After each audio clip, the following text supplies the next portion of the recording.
नमस्कार श्रोते हो. सादर करीत आहोत लघुकथा कडेवर. लेखक आहेत महेश सोवनी. अगं कडेवर नाही, कॅडॅवर. कॅडॅवर. डॅनियल म्हणाला. कडेवर, मी म्हणाले. रंगू तू अवघड आहेस, तो म्हणाला. मुडदा, मी म्हणाले. कॅडॅवर, तो म्हणाला. कडेवर, मी म्हणाले. आम्ही दोघे खळखळून हसलो. डॅनियल या फिरंग्यांच्या वस्तीतील माझा एकमेव मित्र. डॅनियल तसा वेगळाच, म्हणजे खूपच वेगळा. त्याचा रंग अगदी गोरा. गोरा म्हणजे गोऱ्या साहेबासारखा गोरा गोरा. डोळेही तसेच निळे. पण हा छान मराठी बोलायचा. त्याची आई भारतीय तर वडील ब्रिटिश. पण म्हणून काय ह्याला त्या गोऱ्या साहेबांचा दर्जा नाही बरं. मला लहानपणी फार कुतूहल वाटायचं डॅनियल बद्दल. तो गोरा तरी गोरा का नाही? तो मराठी बोलतो तरी आपला का नाही? मला जरा मोठी झाल्यावर डॅनियलनं सांगितलं की त्याच्यासारख्या लोकांना अँग्लो इंडियन म्हणतात म्हणे. इतर गावात त्यांचा मोठा समाज आहे म्हणे. मग तू काय इथं एकटाच आलास? मी एक दिवस त्याला विचारलं. पीटर साहेबामुळं, तो उत्तरला. अँग्लो इंडियन यांना जरी साहेबांचा दर्जा नसला तरी ते आम्हा काळ्या नेटिव्ह पेक्षा वरती होते. म्हणजे आमच्या वरती आणि साहेबांच्या खालती. त्यांच्यावर साहेबांचा आमच्यापेक्षा जास्त विश्वास. हे आमचं नोटिंग टाउन म्हणजे माळाच्या टोकावर नोटिंग नावाच्या साहेबानं वसवलेलं गाव. त्यांच्या पाठोपाठ त्यांची मुलं सांभाळायला, धुणी धुवायला, गाड्या पुसायला आम्ही पण आलो. इथं या कॉलनीत सगळी गोऱ्या साहेबांचीच घरं. त्यांच्या झग्ग्याला मॅडमा आणि बाहुल्यांसारखी दिसणारी गोरी गुबगुबीत गोजीरवाणी मुलं. आमची वस्ती पार गावाच्या बाहेर. आम्हा नेटिव्हची इथं 25 घरं आहेत. अर्थात आमचे काही बंगले नाहीत साहेबांसारखे. आमची आपली कोडचीच घरं, झोपड्याच म्हणा. डॅनियलचाही काही बंगला नाही इथं. तो फोटो स्टुडिओत राहतो. दिवसभर तिथंच काम करतो आणि रात्री तिथंच झोपतो. पीटर नावाचा एक गोरा साहेब घेऊन आला त्याच्या फोटो स्टुडिओत मदतनीस म्हणून त्याला. अशा कामासाठी थोडी तरी अक्कल असावी लागते आणि ती ब्रिटिश रक्तातूनच येते असा पीटर साहेबांचा समज असल्यामुळं ते काम डॅनियलला मिळालं. अर्थात या कामासाठी एखादा अस्सल ब्रिटिशही नेमता आला असता पीटर साहेबाला, पण मग त्याला पगार जास्त द्यावा लागला असता. त्यामुळं डॅनियलला नेमण्यात आलं. पीटर साहेबाचा फायदाच झाला. निम्म्या पगारात गडी मिळाला, तोही अर्धा युरोपियन. डॅनियल कष्टाला ताठ. फोटो काढणं हे काही केवळ स्माईल म्हणून खटका खेचण्या इतकं सोपं नव्हतं. अंधाऱ्या खोलीत तासनतास फिल्म डेव्हलप करणं फारच कंटाळवाणं काम. पण न कंटाळता डॅनियल करायचं ते सगळं. फोटो काढायला साहेब, मॅडमा, त्यांची पोरं सगळी यायची. पण डॅनियलची सगळ्यात जास्त मदत लागायची ती मेलेल्यांचे फोटो काढायला. सगळे म्हणायचे की डॅनियल जशी कडेवर स्टँडला लावतो तसं कोणीच लावू शकत नाही. याला दी आर्ट ऑफ डेथ फोटोग्राफी अर्थात मरण छायाचित्रकला असं म्हणतात. मेमेंटो मोरी या लॅटिन आध्यात्मिक जाणीवेचा भाग आहे ही कला, डॅनियल म्हणाला. म्हणजे काय रे, असं मी त्याला विचारलं असता तो मला म्हणाला, याचा अर्थ लक्षात ठेवा तुम्ही पण मरणार आहात. जिवंत माणसांनी मरण लक्षात ठेवा म्हणून तू मेलेल्यांना जिवंत करतोस? मी त्याला विचारलं. अजून खूप छोटी आहेस रंगू तू हे सगळं समजायला, तो म्हणाला. छोटी? चांगली 15 वर्षांची झालीये की. पुढच्या आठवड्यात पाहुणे बघायला येणार आहेत मला. तू माझ्या लग्नातला फोटो काढायला येशील का? मी विचारलं. त्यानं फक्त मान डोलावली, पण हो नाही म्हटलं.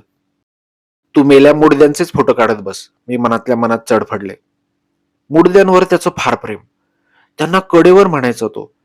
इंग्लिशमध्ये म्हणतात म्हणे शवांना कडेवर. ही एक फारच विचित्र प्रथा होती गोऱ्यांच्यात.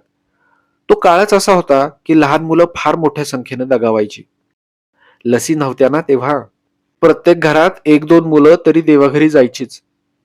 तर हे गोरे त्या मुलांची आठवण म्हणून त्यांना छान कपड्यात सजवून वेगवेगळ्या पोजमध्ये त्यांचे फोटो काढायचे आणि मग दफनविधी केला जायचा. कधी कधी तर फोटो काढताना कडेवाराच्या हातात खेळणं, पर्स ही दिली जायची. ग्रुप फोटो, फॅमिली फोटोही काढले जायचे त्या कडेवारासोबत. जर का एखाद्याला 4 मुलं असतील आणि त्यातील एक दगावलं, तर जिवंत मुलांसोबत त्याला मस्तपैकी उभं करून त्याचे फोटो काढले जात. अशा मुलांना उभं करण्यासाठी खास स्टँड होता स्टुडिओत. आपल्याकडं गौरीचा असतो ना, तसाच. त्यांना उभं करण्याचं काम अर्थात डॅनियलचंच. तो त्यांना त्या स्टँडला असलेल्या पट्ट्यांना बांधून अक्षरशः जिवंत करायचा. फोटो पाहून कळायचंच नाही की ते कडेवर आहे. काही वेळा फोटो बसून हवा असायचा. अशा वेळी वेगळा स्टँड वापरला जायचा. कैक वेळा साहेब, मॅडम आणि त्यांची जिवंत आणि गेलेलं मूल असा फॅमिली फोटो काढला जायचा. स्वतःचं मूल मेलेलं असताना लग्नाला आल्यासारखे ते नटून थटून कसे यायचे हे मला कधीच समजलं नाही. पण ते यायचे असेच परीट घडीचे कपडे घालून. चेहऱ्यावर एकही दुःखाची लकीर आणू न देता उभारायचे फोटोला तासनतास. त्या काळी फोटोचं तंत्र एवढं विकसित झालेलं नव्हतं. कॅमेरा भला मोठा असायचा. तो मागून मोठ्या काळ्या चादरीनं झाकलेला असायचा. फोटोग्राफर त्या काळ्या चादरीत घुसून फोटो काढायचा. एक जरी उजेडाची तिरीप त्या चादरीत घुसली तरी फोटो खराब झालाच म्हणून समजा. अनेक वेळा फोटोग्राफर आत घुसल्यानंतरही बाहेर यायचा. समोर उभ्या असलेल्या लोकांच्या पोजेस दुरुस्त करायचा व पुन्हा काळ्या चादरीत जायचा. त्याच्या मनासारखी पोज येईस्तोवर त्याचं आत बाहेर चालू असायचं. त्या काळी फोटोला कसं उभं राहावं, कोणत्या पोज मध्ये फोटो काढावा या बाबतीतही एक शिरस्ता होता. कसलेही अंगविक्षेप करून फोटो काढले जायचे नाहीत. बाईनं कसं उभं राहावं, पुरुषानं कसं बसावं याचेही दंडक होते. गोऱ्या साहेबाला तर या शिष्टाचाराचे भलतेच कौतुक. मेलेल्यांबरोबर फोटो काढताना दुप्पट कसरत असायची. कितीही नीट बांधलं तरी निष्प्राण शरीर ताठ नाही राहायचं. कधी मान कालायची तर कधी अख्खा मुडदाच कोसळायचा. अशा वेळी काही झालंच नाही असा आव आणत पुन्हा देखावा उभा करत जिवंत कलाकार फोटोला उभे राहायचे. पण डॅनियलनं बांधलेलं कडेवर कधीच पडायचं नाही. त्यामुळेच त्याला त्याच्या शब्दात सांगायचं तर खूप डिमांड होता. जिवंत माणसाचा एखादा फोटो नीट नाही आला तर पुन्हा काढायची मुभा होती. तशी सवलत मृतांबाबत नसायची. त्यामुळे चूक व्हायला नको म्हणून 4-5 फोटो काढले जायचे. अर्थात या सगळ्यात खूप वेळ जायचा. म्हणून मृतकांच्या नातेवाईकांना दुःख आवळून तासनतास एकाच पोजमध्ये बसायला लागायचं. जास्त वेळ, जास्त फोटो, शिवाय किचकट काम यामुळे मृतकांच्या फोटोला जास्त पैसे आकारले जायचे. डॅनियलनं बांधलेलं कडेवर कधीच पडायचं नाही. त्यामुळं काम त्या मानानं लवकर उरकायचं. काम लवकर उरकल्यामुळं साहेब लोक जरा जास्तच पैसे द्यायचे. पीटर तर भलता खुश असायचा असं काम आलं की. साहजिकच त्या दिवशी डॅनियललाही जरा घसघशीत टीप मिळायची. चल की ग, सिनेमाला जाऊ, डॅनियल म्हणायचा मला अशा दिवशी. खरं तर मला सिनेमा बघायचा असायचा. पण असं मेलेल्या माणसाच्या टाळूवरचं लोणी खातं का कोणी? मला तर त्या दिवशी डॅनियल दृष्टीसही नको वाटायचा. दुसऱ्या दिवशी स्वच्छ अंघोळ करून तो आल्यावर मला जरा बरं वाटायचं. मॅडमना मग मावशी आजारी आहे असं सांगून मी त्याच्यासोबत सिनेमाला जायचे. तिकिटाचे पैसे कालच्या टिप मधले तर नाहीत ना, हा विचार मनाला शिवायचा. पण मग मी त्याला सोयीनं बाजूला सारायचे. हिंदू धर्माचं एक बरं आहे, डोक्यावरून आंघोळ केली की सगळं शुद्ध होतं. मला सिनेमा पाहायला खूप आवडायचं. पण तिथला दरबान नेटिव्हला सोबत कोणीतरी गोरासाहेब असल्याशिवाय आत सोडायचा नाही. डॅनियल गोरासाहेब नव्हता, पण गोरासाहेब म्हणून सहज खपून जायचा. मी आणि डॅनियल खूप मजा करायचो. सिनेमे पाहायचो, माळावर जंगलातून हिंडायचो, कधी आईस्क्रीम खाण्याची चैनही करायचो. एक दिवस शेजारची मावशी आईला म्हणाली, हे असंच चालू राहिलं तर त्या खेचरापासून तुझी पोटुशी राहील बघ. मला ती नेमकं काय म्हणाली समजलं नाही. पण पुढल्या आठवड्यात मला पाहायला पाहुणे आले. मुलगा होता थोडा राकट आणि प्रौढही, पण मिशनरींच्या हॉस्पिटलमध्ये वॉर्डबॉय होता. असं स्थळ शोधूनही सापडायचं नाही. लवकर बार उडवून टाका, माझी आई बाबांना म्हणाली. लगेच दुसऱ्या दिवशी गावाबाहेरच्या मारुती मंदिरात माझं लग्न लावण्यात आलं. मस्त पोटभर डाळ भात आणि गुळ असा बेत होता. मी लाजत मुरडत नवी नवरी बनून तालुक्याच्या गावी गेले. पण लग्नाच्या दुसऱ्याच दिवशी माझा नवरा तापानं फणफणला आणि तिसऱ्या दिवशी तर मेला सुद्धा. मलेरिया का काही झालं होतं म्हणे त्याला. माझं डोरलं तोडलं, बांगड्या फोडल्या. पांढऱ्या पायाची ठरवून माझी लवकरच रवानगी माहेरी झाली. माहेरी गेल्यावर दुसऱ्या दिवशी अंघोळ झाल्यावर मी कुंकू लावलं तर आईनं लगबगीनं येऊन ते पुसलं. असं का केलंस? मी तिला विचारलं तर ती म्हणाली, आता तू विधवा झालीयस. नवरा मेला तुझा. आता तू कुंकू लावलेलं कुणी पाहिलं तर आमच्या तोंडात लोक शेण घालतील. नवरा मेला तर मी का नाही कुंकू लावायचं? मी विचारलं. अगं आपण खालच्या जातीतले म्हणून फक्त कुंकूच पुसलं जातं. वरच्या जाती तर नवरा मेल्यावर बाईला जाळतात त्याच्या चितेवर, आई म्हणाली. कुंकू पुसलं, विधवा झाले, तरी माझा दिनक्रम काही फार बदलला नाही. अजूनही मी साहेबांकडे कामाला जायचे. गावभर ताठ मानेनं पण पांढऱ्या कपाळानं फिरायचे. माझ्यासाठी काहीच बदललं नव्हतं, पण जगासाठी मात्र मी बदललेली होते. मी रस्त्यावरून येताना दिसले तर लोक वाट बदलू लागले. अंगणात लहान मुले खेळत असली तर मला येताना बघून त्यांच्या आया त्यांना हात धरून घरात ओढून नेत होत्या. मी म्हणजे जणू काही लहान मुलांना खाणारी राक्षसीण होते. माझी सावली त्यांच्या मुलांवर पडली तर त्यांची मुलं दगावतील असं त्यांना वाटायचं. माझा सख्खा बाप मला पाहुण्यांकडे नेणं टाळू लागला. धाकटीला पाहायला पाहुणे आल्यावर आई मला तू बाहेर नको हं येऊ म्हणू लागली. सगळी आमंत्रणं रंगूला घेऊन येऊ नका या तळटिपेसह येऊ लागली. कारण काय तर मी पांढऱ्या पायांची कमनशिबी. हळूहळू मी कोमेजत चालले. मला घराबाहेर पडणं नकोसं झालं होतं. पण घरी बसले तर खाणार काय म्हणून सगळे टोमणे अपमान ऐकत मी रस्ता तुडवायचे. एकदा का मी साहेबांच्या कॉलनीत शिरले की मला जरा हायसं वाटायचं. तिथले साहेब मला पाहून रस्ता नाही बदलायचे. मडमात्यांच्या बाहेर खेळणाऱ्या मुलांना बखोटीला धरून आत नाही न्यायच्या. धाकट्या बाबाला तर कित्येक वेळा मीच भरवायचे.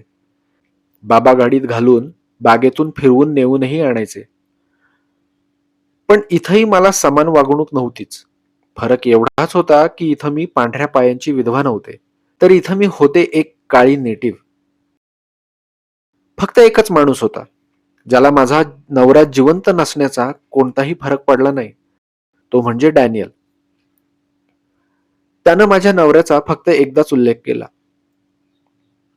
चल ना सिनेमाला जाऊ, तो म्हणाला. मी त्याला आता मला कशातच रस नसल्याचे सांगितलं.